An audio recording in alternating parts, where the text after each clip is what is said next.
All right. Welcome back, everybody, to the Best Self Blueprint. So, as you all know, the mission of this podcast is to bring on people with the knowledge, insights, and experiences as to what it takes to truly move that dial towards becoming the best version of yourself. So, this guest is a coach who helps people identify their strengths, their passions, and really just helping them realign where they want to go in life and realign with who they really are at their core. So, he is living in Amsterdam, but back in the United States, visiting Sam Andryk. How's it going?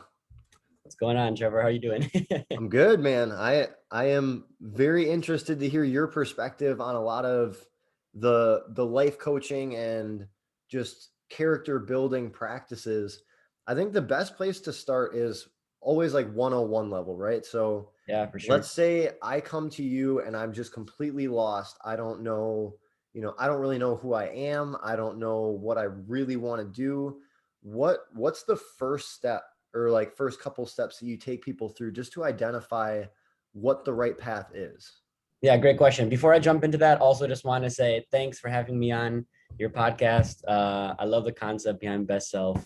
It's an honor to be here, man.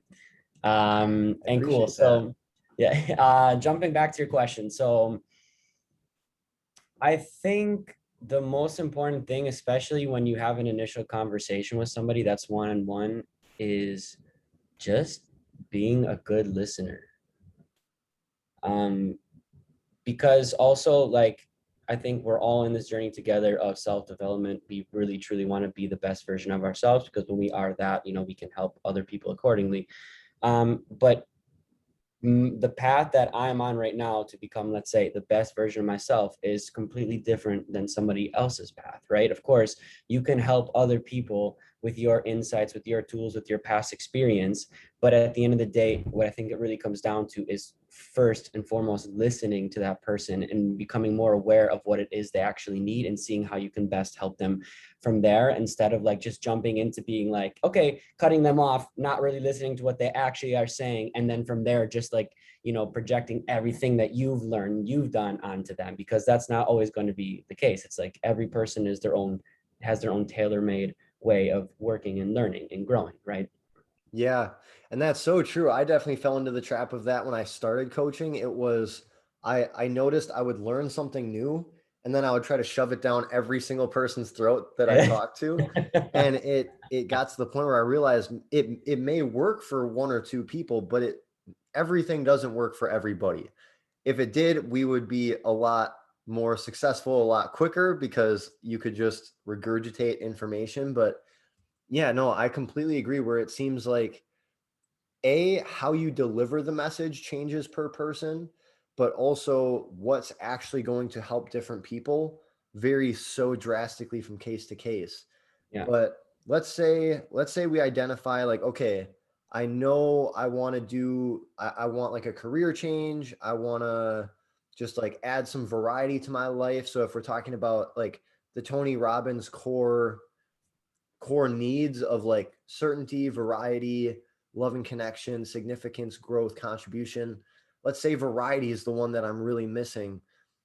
Once you have it dialed in with people, or like once you know that someone has what they need to realign with dialed back in, what have you seen trip people up the most? Like what are the most common ways that people stumble on the path as they try to progress? Yeah. Oh wow, this is a great question. I love this. I think one of the things that I initially do with people is really help them really help them figure out what it is that they stand for. And what I mean by that, really helping them identify what are their values, their beliefs, and their vision and mission in life. Mm. And then from there, kind of seeing, okay, what are your strengths? What is your zone of genius? What do you really bring to the table that really nobody else can? And then from there, building on that. But I think along the way, just because of like social media, because there's lots of other coaches out there too now. I mean, I also think like if you're a person who's acting as a solo entrepreneur, based on what you're going to search in Google or on social media or whatever it is, you're going to get like lots of targeted ads to you to like how to build your own course as a coach, to how to find more clients, how to make more money as this person, as a business owner, whatever it is. And I think a lot of people, when they're going forward, I think one of the biggest things that trips them up is like that noise and that distraction of, because there is competition.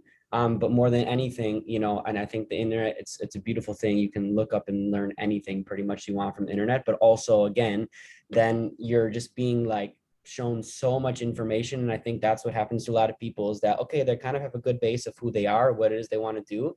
But then when they want to actually go forward into the world, they kind of start comparing themselves with other people and seeing how other people are doing it. And they're getting like these ads saying, you should sign up for this, or you should do this, or if you're not doing this, you're going to fail, or you're going to like, what, you know what I mean? And so I think it's really key, especially like in the beginning phases,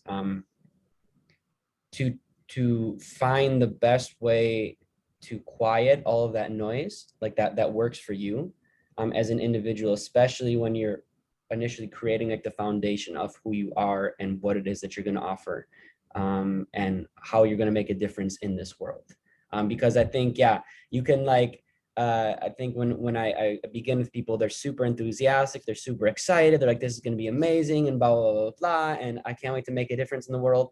And then when they actually start going out there making a difference, depending on who they meet, or who other profiles like they look up online or that they stumble upon, and then that's when the comparison thing starts coming in, and then it kind of like demotivates you, and then you're up here, and then boom, you crash, and then you're at the bottom for a bit. And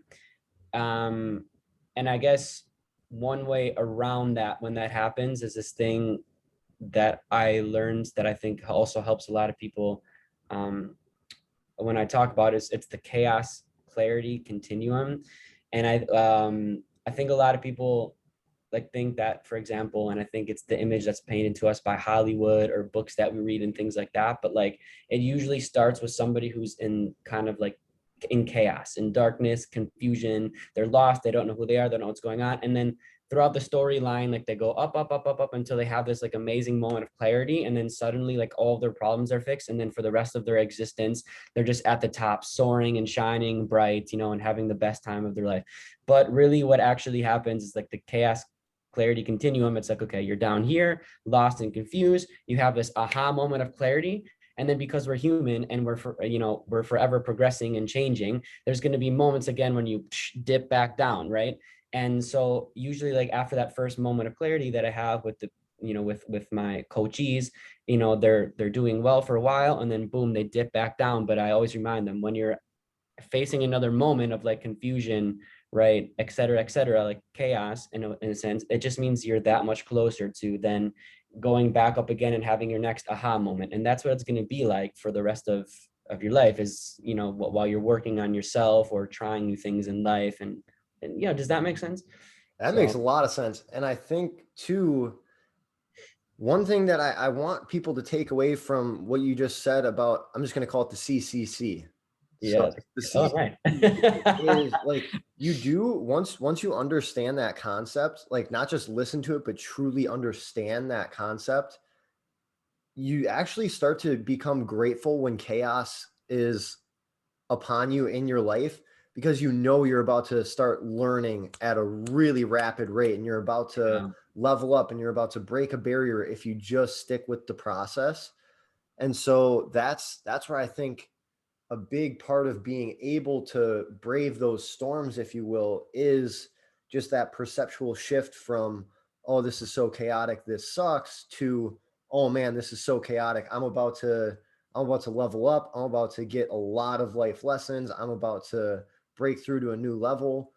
And just being grateful for that opportunity to grow, because I Totally. truly believe that the people who are doing the most with their life are going to be challenged the most in their life. Mm, And that's obviously a generalized statement. There are plenty of people who will get challenged with things completely out of their control, but for the most part, the harder you're pushing, the more God, the universe, whatever you want to call it, is going to test how mm, bad you want it, if you will. And so it's going to be a very fun level of chaos. But I yeah. love that concept. And I like bringing it back a little bit, what you were talking about, almost analysis paralysis is what I call that. So when you're just getting started, you're shining spotlights on a lot of these things that you want to change, improve, add, subtract, whatever. And it's very easy to want to do all of them at the same time. Mm, But realistically, human beings are not able to change 86 things in their life at one time. You'll burn out, you'll freak out, and nothing good will come of it. And so I love that concept. And this is something I do with my clients as well, is what's the optimal first focus? Pick one thing to focus on, dial in on that, put all of your attention on it, and then once we feel that that's optimized and taken care of, awesome. It's a habit. We don't have to use that activation energy on it nearly as much. The ball's already rolling. yeah. Now let's focus on one other thing. And the final piece that I love that you talk about is, in the words that I put it, it's run your own race. So as an obstacle course racer, it's very easy when someone like runs past you to want to like push it and like try to just pass them again right away. But every time I've done that, I've gotten burnt out well before I should have. Yes. And And right. so it's understanding there are just going to be people who they've been doing it longer, they've accumulated more financial wealth, more connections, a bigger company, you name it. But trying to chase them out of desperation is just going to, again, it's going to cause unnecessary toxicity and Yeah. negativity and just things you really don't need while you're in that pursuit. So Yeah. understanding like, okay, yes, you can push your pace, but make sure it's still your pace. Make sure you're still running your race, doing things in your lane. Because when you try to carbon copy someone, it just isn't as fulfilling as when you really express it from you and make it original. But Totally.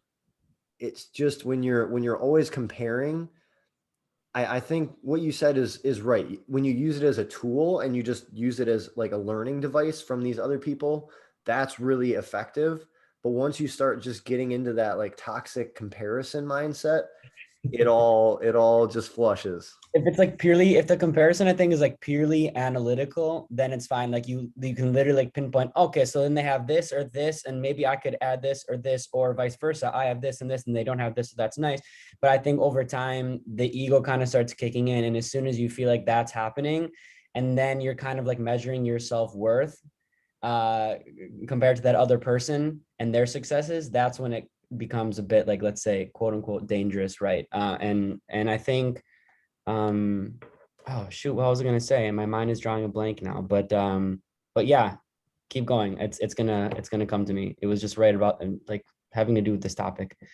Yeah, Um, well, so this is something that really fascinates me when you talk about, I mean, whether we're talking about, because we're talking a lot about like entrepreneurship and think like business-esque things, but even just in the pursuit of life, when you're looking to learn and grow, ego is a very dangerous thing yeah, once you get going with that, because a lot of people think ego is always just like that like I need to be the best, but ego is a polarizing thing. So if you're shining a spotlight on something, let's say someone believes that they're overweight.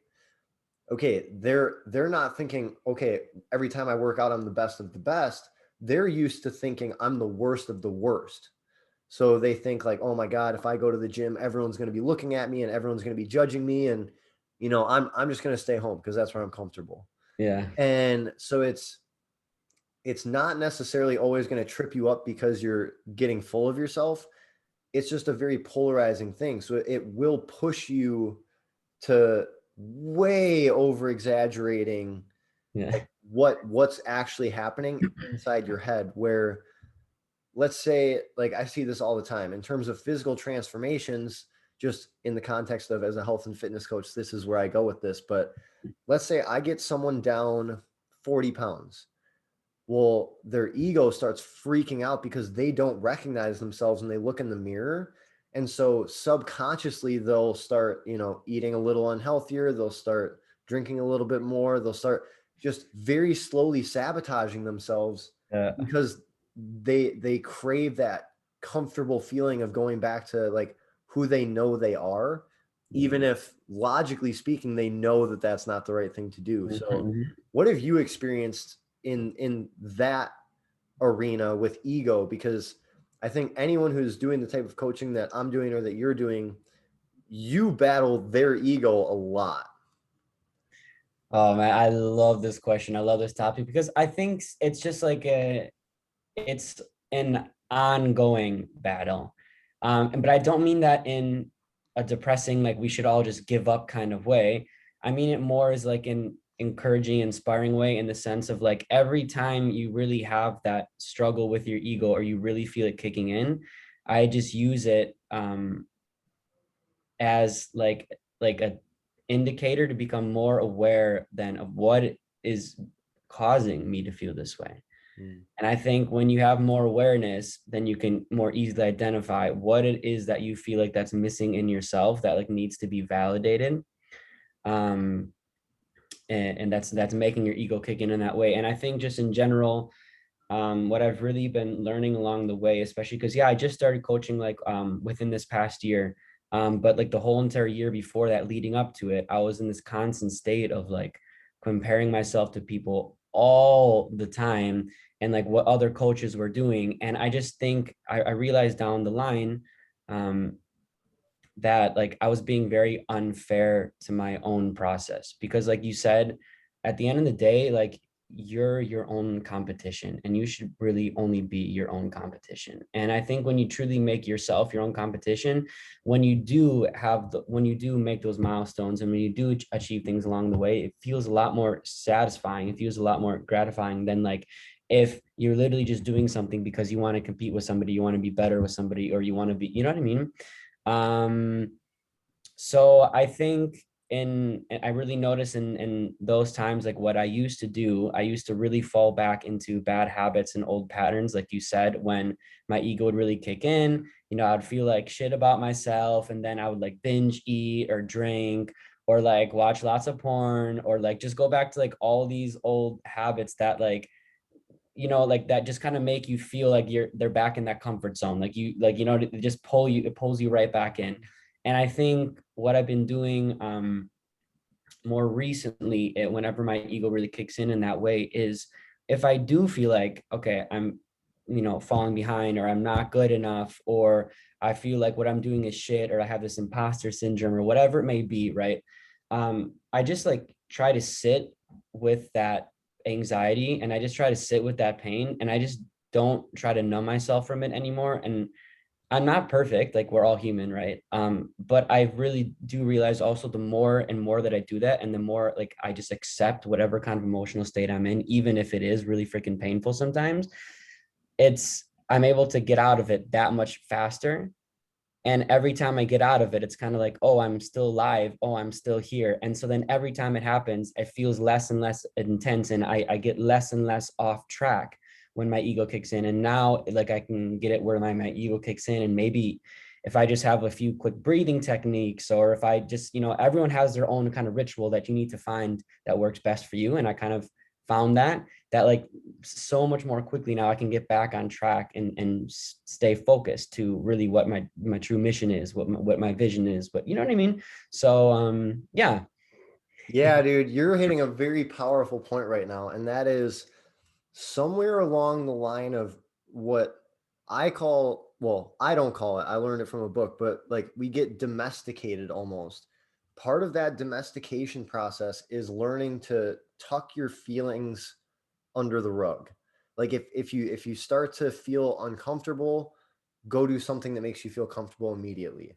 And I just think Yes. that that's such a like a scary habit to have, because it's really in that process of leaning into that discomfort and learning the lessons that it's blessing you with that you're going to grow. If every Exactly. single time something presents itself that's potentially uncomfortable and you scatter back into your increasingly small comfort zone at that point, you're going to be like a snail stuck in its shell. I mean, Yeah. I think the other thing with it too is, and I want to know your opinion on this. When you get in the habit of sitting with that stuff and dealing with it as it comes, you feel lighter, because you're not slowly adding a little bit on top of a little bit of mental and emotional weight and stress.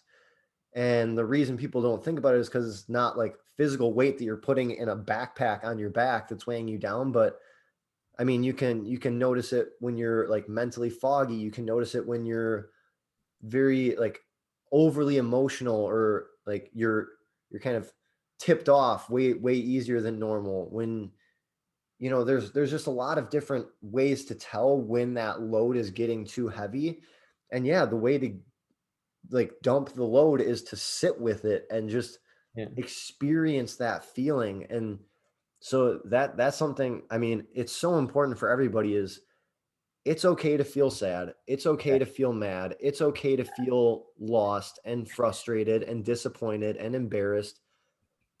But you need to feel those things, right? Like you have to be with them. And if you're Sure. always just trying to push them away, they're just going to keep coming back stronger and stronger and force you to feel it. Yes. Oh, this is like such an energizing conversation. No, I couldn't agree you more with what you say, Trevor. I couldn't agree more. Yeah. That's why I do this, man. Again, so it's selfishly for me, it's so amazing getting to sit with people who like having, these types of stimulating conversations. But also, again, I feel like people need to see what, like, in my opinion, obviously, it's not a universal truth, but for me, this is a quality conversation where you're talking about learning and growing and pursuing your curiosity and living in your Totally. passion. And I want to show people that this is an option. You don't just have to talk about, surface level stuff. You can dive deep as long as you're willing to open yourself up and be a little vulnerable. I think that's where, whether people consider it a mask or, a shield or a wall, take off the mask, put down the Uh, shield, break down the wall, and just let people see like you, not the facade of you, but the real version of you that was like a little carefree kid running around. yep, exactly. No, I couldn't. I think also like the way I kind of think about it is like what you said. I mean, you have to get quite vulnerable sometimes, and that can be really freaking scary. But I think so many people too kind of get caught up in like whoever is in their immediate circle, whether it's their family, their friends, acquaintances, et cetera, like they feel like they're tied to them, like they almost owe them something. And especially if that circle really isn't working for you anymore, and like over time you feel like I need to meet new people, I need to try new things, like I really do feel this, like it's like a gut feeling. But like so many people are kind of like afraid to make that jump, one because they feel guilty, because that means cutting out certain relationships, right? And also maybe because they're just afraid to be alone, because in cutting off some of those relationships, well, you might be hanging out with people a little bit less initially, right? Because maybe you haven't found a new group yet that's like even more aligned and that resonates with you that much more. Um, but I just think in general that like that guilt is really, I think one of the purposes that guilt serves is, in my opinion, is to like keep you in that same comfort zone and keep you actually from developing, because again, our brain just wants to naturally choose what feels the most comfortable to us. I mean, right? Like our brains are still the same from when humans first started existing, like how many thousands of years ago, before this was possible, before the internet was there, before we had computers, before anything. So I just think it's kind of, I like to think of it as like, okay, whoever you relate to the most, so like your family, friends, acquaintances, we all kind of have our own like little individual pots of soup. And I just say soup because I just love soup. Like soup is one of my favorite foods. Just because like there's so much variety. Like soup can be anything. Like you can eat it cold, you can eat it hot, like you can eat it like whatever kind of vegetables, seasonings, flavors you want in it, right?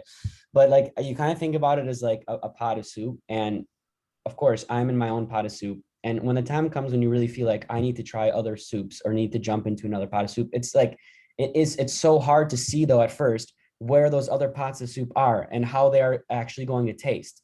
And it's like such an act of courage to kind of like hop out of your own pot of soup, put the spoon down, and go, work your way to try to find a different pot of soup and then eventually try it. Because yeah, there is going to be that initial period where you feel a little bit like lonely, or you feel like, okay, I just left behind certain people. But again, if those people were no longer working, like if that relationship was no longer working for you, then you don't have to like be in this ever, never end, like never ending state of like suffering. And so I just think it's and then when you make that active decision and that commitment to really change who you are associating yourself with, like new people are going to show up, and new people are going to be there. you're you are little by little going to start like forming those new connections that inspire you, that make you feel empowered, that really make you feel like you fit in again, but it's like this time you were the one that chose it, because I think a lot of times in life also, when like you grow up, things like that, you don't really choose the environment that you grow up in, right? And I think a lot of times people kind of throughout their lives tend to hold on to some of those relationships that were always there in their life, the people that they grew up with, because they don't know any better. But I just think the beautiful thing that happens when you are on the path of personal development and being curious about yourself, whether you want to be a coach or whether you want to be an entrepreneur, whatever it is that you want to do, you're just on that path of personal development. One of the key things is also aligning yourself more with people who are on that similar path. I think that's another thing that can really help you along that path, through the ups and downs. You are speaking my language right now. All right. So all right, we're gonna go off. So this is something that I believe is true for 99.9% of people, is when you leave what you're calling like your pot of soup, it is going to be lonely. And I think that's the test though. So I always think about life as different tests, right? So again, whether it's God, the universe, Gaia, karma, whatever you think it is that's testing you, the loneliness is the test. It's the test for you to say with a high level of conviction, I know this is the right path for me, whether I'm being supported on it or not. And once you are able to say that with a certain level of conviction, then the right people are going to start popping up. But you need to be willing to do it alone before, again, God, the universe, whatever, is going to give you that, what I call like your Justice League. So the way that I view it is, I think about my life like, if my life is a movie, would I like the movie? Fortunately, I can say yes as of right now, but I think about my like Justice League as like, who are like the superhero people in my life who, like, I just look at them and I am inspired and I'm excited when I get to spend time with them, and I'm amazed at who they are and what they do. And I think about like, who do I want at my Justice League table, and how can I optimize and get as much time with those people as humanly possible? Because it really does come down to what you're talking about. Like, as you grow up, based on the fact that you're not old enough to drive, you're kind of stuck in your neighborhood and at your school, like you don't get those options. But once you become an adult, it is your responsibility to cultivate the life and the relationships that you want.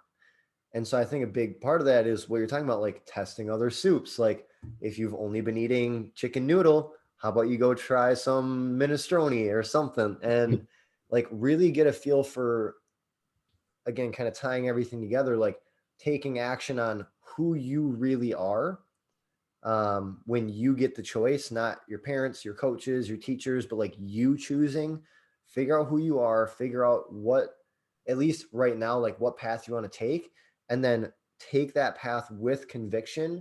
And as you go along that path, people are going to pop up that are your pot of soup or your Justice League.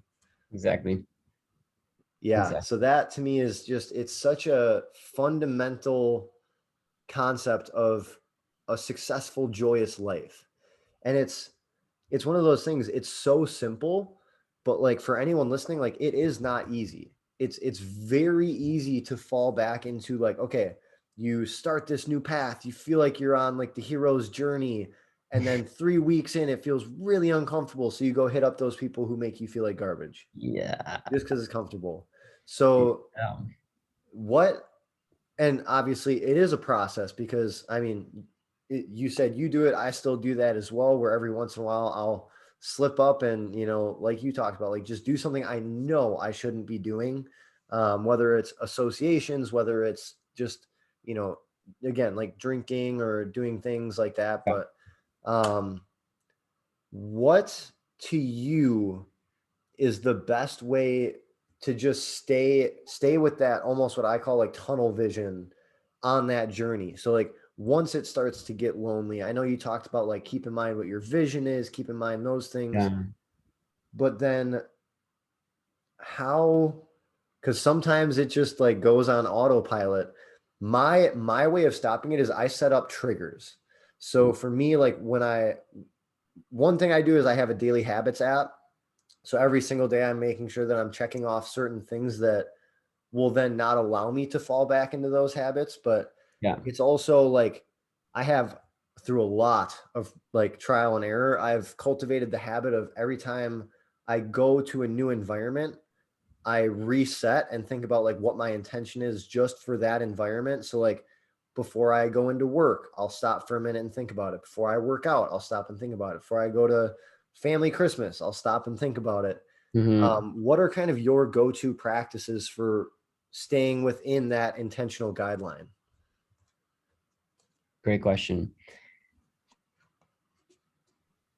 Finding, this is going to sound vague at first, but really finding a routine that works best for you, whether that's 10 minutes of meditation in the morning, 2 hours of meditation in the morning, um, yoga, breathing. I think breath is super important. Creating a vision board, just writing it down, just in general, like having things written down so that you can go back, no matter what your emotional state is at that current time, you can go back and read what you wrote or see what your vision board is. And you kind of remind yourself like, hey, this is the path. This is what I really feel like. Like when I made this vision board, it came from really that authentic version of me that wants this, you know?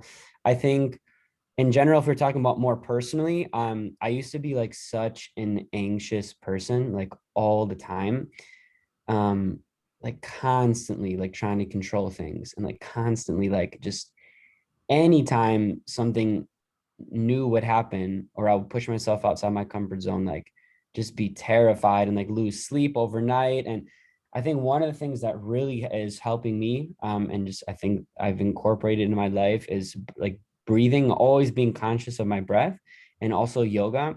And I was always one of those people that would be like, oh, I can't stand like yogis and like, oh, this whole yoga thing. I don't get it. I just don't get it. And then it wasn't until last year when we went into lockdown that I was like, you know what? Okay, I bought myself like a mat, a cushion, this yoga course, but I just really somewhere down the line really started understanding what it meant to me and showing up for myself every single day and practicing it, and it just makes me so much more conscious of my breath and of my body and of my mental and emotional state, and that's something that really helps to keep me on track, you know. And again, whatever it is, I think it's going to be a bit different for each person. I think the important thing to do is establish some sort of routine that works best for you and really have it written down so that you can remind yourself and you can read those words or see that vision board or whatever it is to be like, hey, this is really the path that I want to take, or this is how I want my life to look. And then also recognize there are going to be times when you stray a little bit from that path.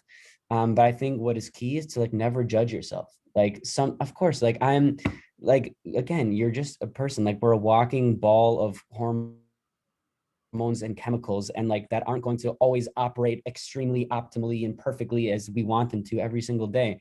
And I think one of the things also when I really first began this journey is when I would fall back into bad habits, like I would judge myself and I would like be so pissed at myself and I would be, but that just like pushes you even farther away from that path because yeah, there's you're again, you're not being fair to your own process. And I think a big part of personal development is just like acceptance.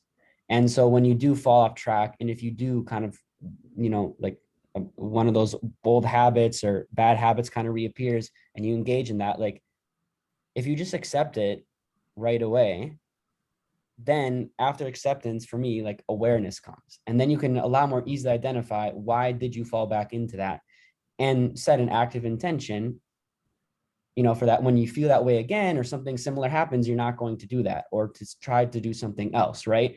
And so yeah, I think that's what I do. That's what I'm doing. Yeah. I will say probably the most important thing you just put in there is not judging yourself. And that is so difficult to do because like once you actually start again, like I call it shining the spotlight on these issues or perceived imperfections, whatever you want to call them or consider them. Once you start making the changes and you start feeling better, it is very easy when you slip up, not if, because you will slip up at some point. Life is, for the most part, ideally very long. Yeah. And you Yeah. are going to make a mistake. You are going to slip up at some point, somewhere, somehow.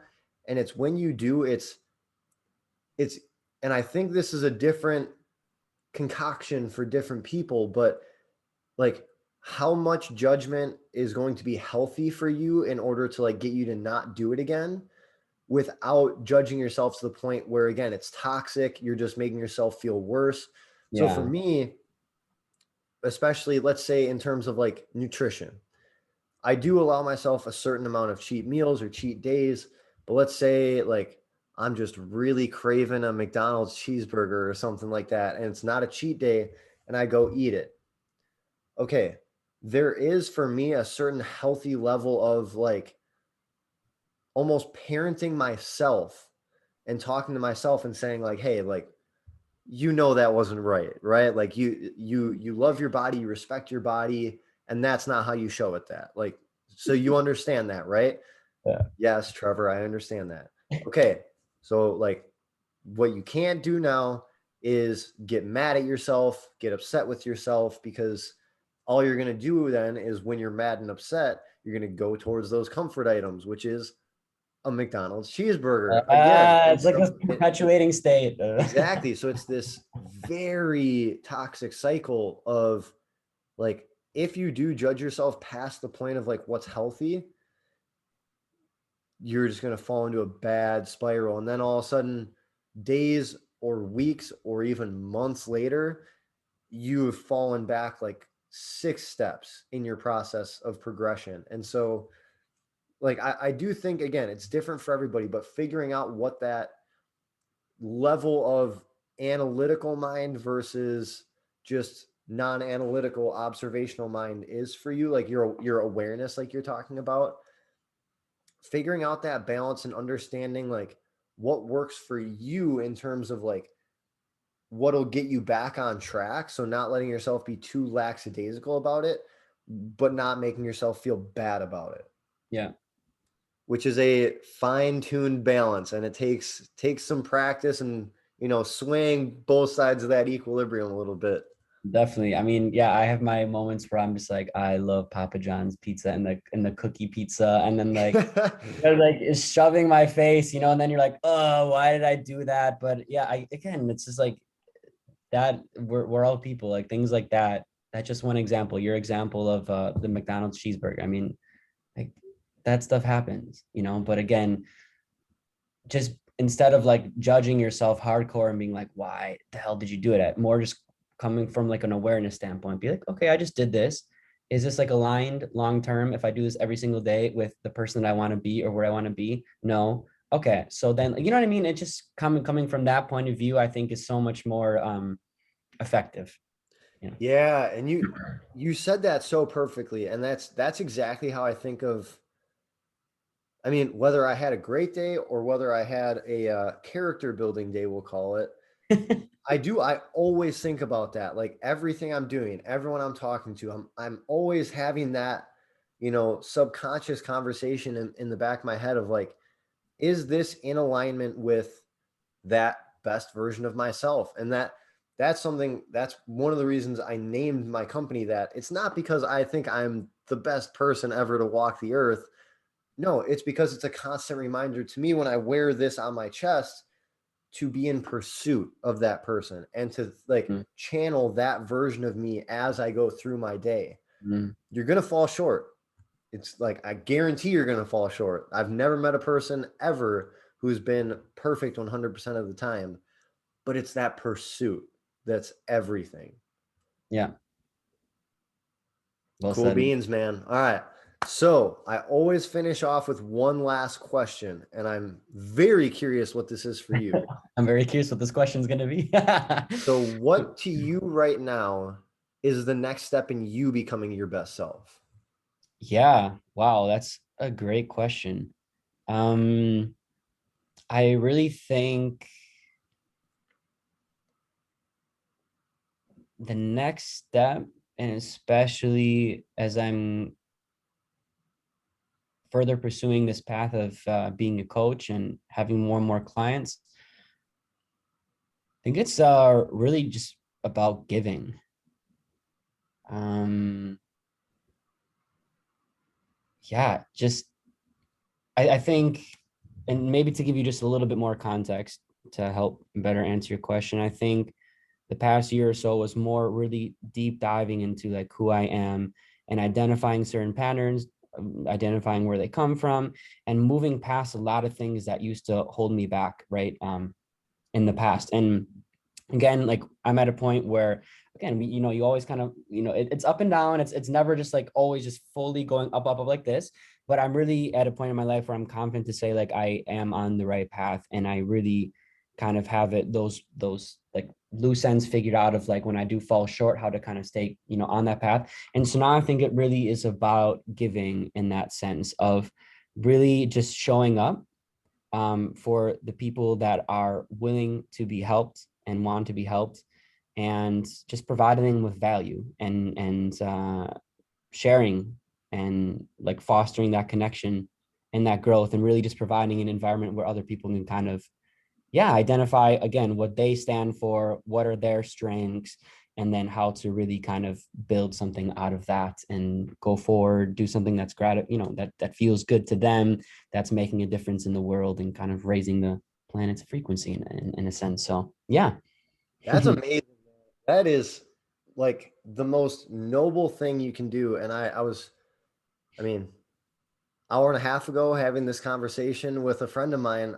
It's To me, it's the coolest thing in the freaking world when I have a conversation with someone like you where yes, they are seeking power, if you will. They're seeking knowledge, they're seeking energy so that they can provide it to as many people as possible.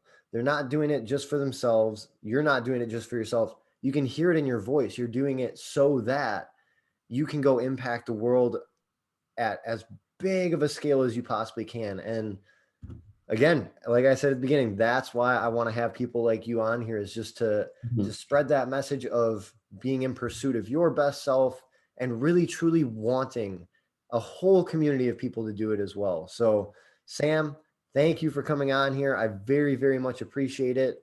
For people listening, if you've made it to this point, I very much appreciate and respect you as well. I've said it before, I'll say it again. Anyone who's willing to take 45 minutes to an hour to sit, listen to these conversations, and go out and implement the things that we're talking about, you have 100% of my respect. It is so amazing to see people in pursuit and trying to evolve and level up in life. So, that being said, thank you for everyone for listening. If you feel this would impact somebody else, that's why there's a share button. So share it with other people. If you have comments or questions, that's why there's a comment section. And if you liked it, that's why there's a like button. So thank you again, everybody. Sam, thank you. Is there anything you want to leave people with? Yeah, no, thanks again for inviting me. Thanks for having me. It's been an honor. It's amazing stuff that you're doing, man. Much love to you, brother. And again, like you said, much love and respect to anybody out there who's listening and on a similar path, just becoming the best version of themselves. Like you're not alone. Keep going. Yes, sir. Thank you. Best Self Squad. That's what I'm calling it now. All right, man. You have a great day. Everybody listening, we will catch you next time.